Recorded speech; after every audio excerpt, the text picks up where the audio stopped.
एक्सप्रेसवेला आडोशी बोगदा या ठिकाणी प्रोपिलिन गॅसचा जो टँकर पलटी झालेला आहे, तर त्या अनुषंगानं त्यातून गॅसेसचं लिकेजचं प्रमाण वाढलेलं आहे आणि त्याकरता मुंबई लेन पूर्णपणे बंद करण्यात आली आणि त्यामुळं वाहतूक कोंडी झालेली आहे।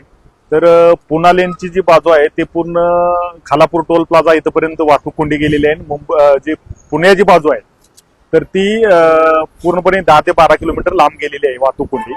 तर याकरता मी सर्वांना आवाहन करतोय की या ठिकाणी हे गॅस लिकेजचं प्रमाण कमी होऊन त्याचं पूर्ण समस्या म्हणजे पूर्ण दुरुस्त होण्यापर्यंत आपल्याला वाहतूक कोंडीचा सामना करावा लागणार आहे। याकरता मुंबईला जाणारी जी पुण्याहून जी वाहतूक आहे ती जर तामिनी घाट मार्गे जर मुंबई आणि त्यासोबत इकडून कर्जत मार्गे थोडक्यात जर मुंबईला ठाणेकडे जर वाहतूक चालू केली तर निश्चितपणे त्याचा फायदा होणार आहे आणि शक्यतो या ठिकाणी वाहतूक कोंडी आणखी थोडे तास चालण्याची शक्यता आहे। एनडीआरएफ टीम आणि त्यानंतर इथं जे अपघातग्रस्तांच्या मदतीसाठी जी टीम आणि त्यासोबत बीपीसीएल टीम हे तिन्ही टीम या ठिकाणी कार्यरत आहेत। त्यांच्याकडनं शर्थीचे प्रयत्न चालू आहेत। लवकरात लवकर याचं समस्या सुटू शकेल अशी अपेक्षा व्यक्त करतो।